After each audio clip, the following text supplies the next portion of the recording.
Más de 50 artistas y realizadores audiovisuales cubanos emitieron otra declaración en la que consideran un error la proyección en la televisión nacional del documental La Habana de Fito sin el consentimiento de sus autores. Directores como Fernando Pérez, Ernesto Daranas, Luis Alberto García o Jorge Perugurría son firmantes de la declaración, que además cataloga como otro error la cancelación de la proyección del propio documental de Juan Pin Vilar y otros dos materiales audiovisuales que tendrían lugar en El Ciervo Encantado el próximo 29 de junio de 2023.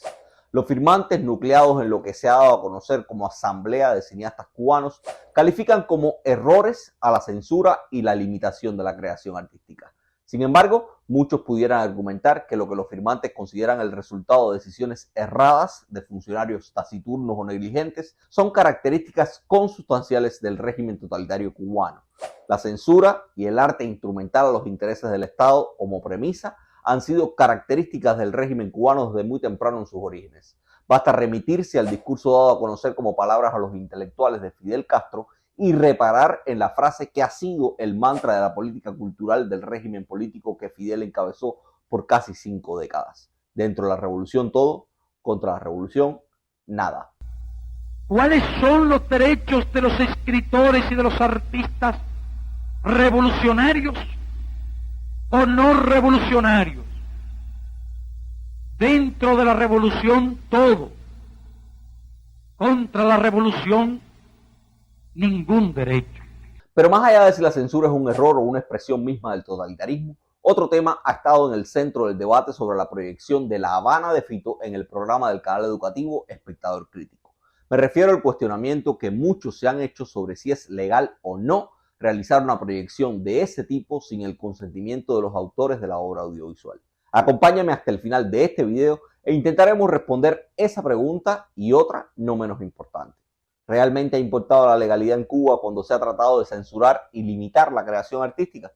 Recuerda siempre apoyar nuestro trabajo mediante el envío monetizado de estrellas si nos ves a través de Facebook o de donaciones puntuales a través de nuestra cuenta de PayPal. Recuerda suscribirte también a nuestro canal si no lo has hecho hasta hoy y comentarle a otros que nosotros existimos, y ya de paso también compárteles nuestro trabajo.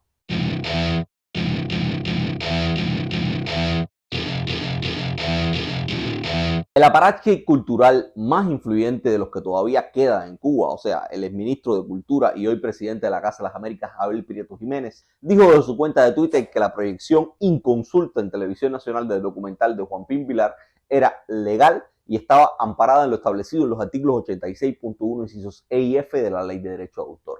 Los preceptos esgrimidos por el autor del Vuelo del Gato aseguran que es lícito utilizar una obra sin autorización de sus autores, siempre y cuando se utilice para su análisis, comentario o juicio crítico con fines de enseñanza o de investigación o para el desarrollo de creaciones intelectuales.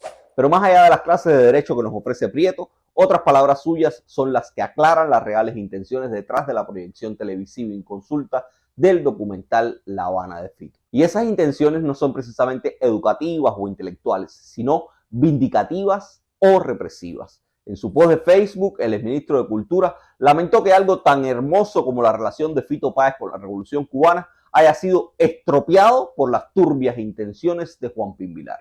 Según Abel Prieto, la proyección televisiva inconsulta se produjo porque había que hacerle frente a turbias intenciones del realizador. Pero claro, estaba duro decirlo así tan sinceramente. Por eso trató de encasillar la actuación de la burocracia en lo que dice la Ley de Derecho de Autor.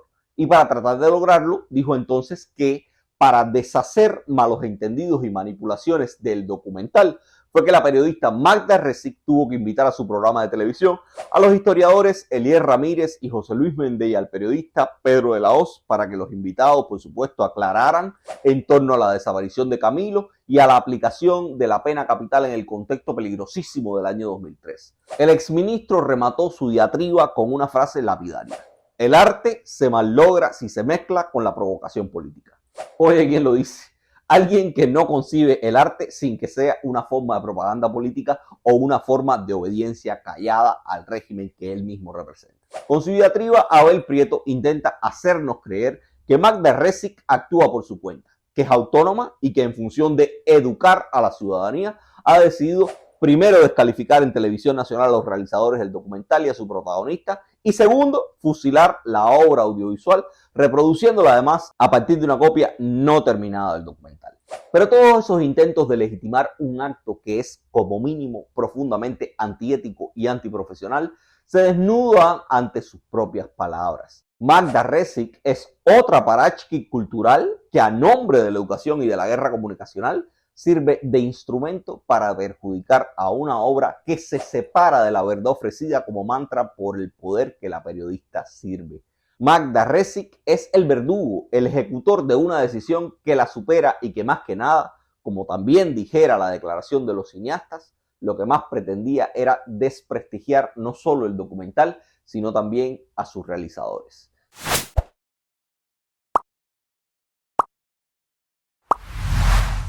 Si alguien tiene dudas, remítase a lo que dijo el viceministro de Cultura Fernando León Jacomino. A través de su cuenta de Twitter, refiriéndose a lo sucedido con La Habana de Fito, el funcionario negó que hubiese habido censura y alegó que durante días dialogaron en vano con Juan Pin y su equipo para que retirara la injusta acusación que contenía el documental.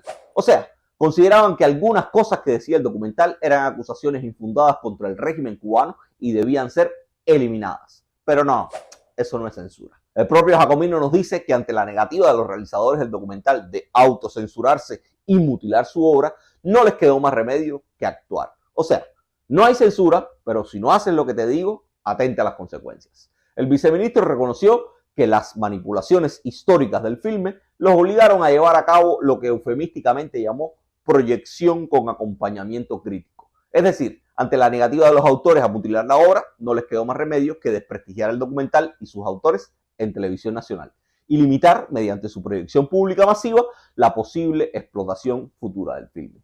Qué buena gente, tan buena que para el acto educativo no eligieron espacios cerrados como la Sala Chaplin que pudiese limitar la filtración de un documental que solo había sido expuesto en espacios no comerciales. Por el contrario, la lección era tan grande y necesaria que decidieron utilizar el medio de mayor alcance, la televisión nacional. Pero a fin de cuentas, esto tampoco es sorprendente. Desde Padilla, pasando por Ochoa y hasta los más recientes ejemplos, el espacio más redituable para los asesinatos de carácter del régimen cubano casi siempre ha sido la televisión. Luis Manuel Otero Alcántara, aliado en acciones con propósitos subversivos. Bruguera no ha dejado de gestar acciones de desobediencia civil en Cuba. A través de WhatsApp, centraliza iniciativas como marcar billetes en circulación y propuestas de performance en sitios públicos, tomando como referencia acciones similares ejecutadas contra el campo socialista en la década de los 80.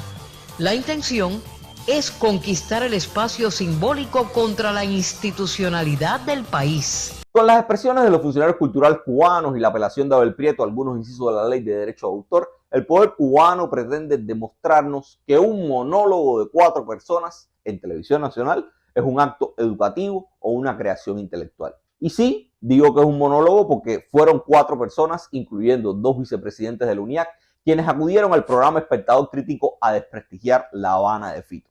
Los 4 son personas que piensan igual y tenían la misma misión: defender la versión oficial de los hechos y desagraviar al poder que representan mediante el escarnio público de los agraviadores. Fueron 4 los que fueron espectador crítico, pero en ese espacio ni se le dio la posibilidad de réplica a los realizadores, ni al músico de talla internacional sobre el que vence el documental, y mucho menos se permitió que cualquier otra persona con ideas diferentes contradijera el coro de reafirmación revolucionaria que precedió el fusilamiento de la obra audiovisual.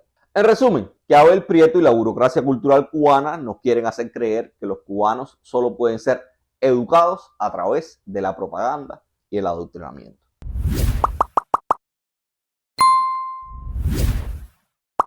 Más allá de los intentos de la burocracia de justificar la proyección televisiva del documental de Juan Pin, tras el velo de la educación y la creación intelectual, lo cierto es que lo sucedido pudo haberse justificado de una forma más sincera desde lo legal, pero menos rentable desde lo político. En la práctica, quienes detentan el poder en Cuba manejan todo lo que sucede en la isla, pero especialmente aquello en lo que invierten dinero público, o sea, de todos los cubanos, pero que al final consideran como algo exclusivamente suyo y no nuestro. Por esa razón, controlan con impunidad las obras que se materializan con fondos estatales o que necesitan de la institucionalidad para su divulgación. Para ello, el poder cubano introduce provisiones en casi la totalidad de sus normativas para intentar legitimar sus políticas de control y censura. La ley de derecho de autor no es la excepción. En el artículo 86.1, inciso N, reconoce que es lícito y no requiere autorización ni remuneración alguna, pero sí referencia al nombre del creador, la utilización de creaciones sustentadas con recursos materiales o financieros del presupuesto del Estado por las instituciones estatales y para el cumplimiento de sus fines. En otras palabras, si recibes dinero del Estado para crear una obra, la obra no es tuya, es del todopoderoso Partido Estado Comunista Cubano, que puede utilizarla como le venga en gana y lo único que tiene que hacer es decir que la obra la hizo fulano. El documental La Habana de Fito se produjo en amplia medida con el apoyo del Fondo de Fomento del Cine Cubano. El fondo fue establecido en junio de 2019, luego de la emisión del Decreto Ley 373 del 2019 del Creador Audiovisual y Cinematográfico Independiente. De acuerdo con lo expresado en la normativa, el fondo tiene como objeto la asignación de recursos financieros a los mejores proyectos de creadores audiovisuales y cinematográficos o colectivos de creación audiovisual y cinematográficos que se presenten a la convocatoria pública que a ese efecto emite el Instituto Cubano del Arte e Industrias Cinematográficas. Una de las fuentes fundamentales que alimentan el fondo es el presupuesto del Estado. Por otra parte, aunque el artículo 37.1 del Reglamento para la asignación de financiamiento a proyectos cinematográficos por el Fondo de Fomento del Cine Cubano reconoce que la asignación del financiamiento no implica la cesión al ICAI de los derechos de utilización sobre la obra, como ya hemos visto, lo dispuesto por la ley del derecho de autor indica otra cosa. Indica que si recibes dinero del fondo de cualquier institución cultural, cedes tus derechos de autor a favor de un ente superior al ICAI, el Estado cubano, o lo que es lo mismo, el Partido Comunista y la institucionalidad que lo soporta. En resumen, lo sucedido con La Habana de Fito es la demostración de dos asuntos fundamentales. El primero es evidente desde el momento en que se estableció la política cultural de la revolución en el discurso de Fidel Castro, que ha trascendido bajo el nombre de palabras a los intelectuales.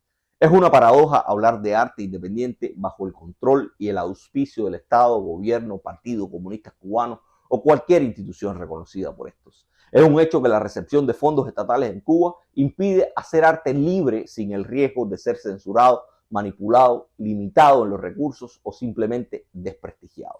El segundo aspecto que demuestra lo sucedido con el documental de Juan Pin es que la libertad de creación y la expresión de ideas divergentes o plurales en el espacio cubano no es un tema de errores o de leyes. Es el reflejo de la esencia de un modelo político que entiende la libertad y el pluralismo como un atentado a su supervivencia y que dobla o viola su legislación en función de sus necesidades puntuales. Quienes pretenden crear de forma independiente y libre en Cuba no encontrarán protección nunca, ni en la ley ni en la institucionalidad, a menos que cambie el modelo político que hoy necesita la censura y el escarnio para continuar reproduciéndose.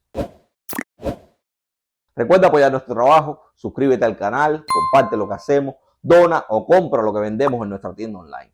Así también puedes ser uno de nosotros. Nos vemos en la próxima entrega.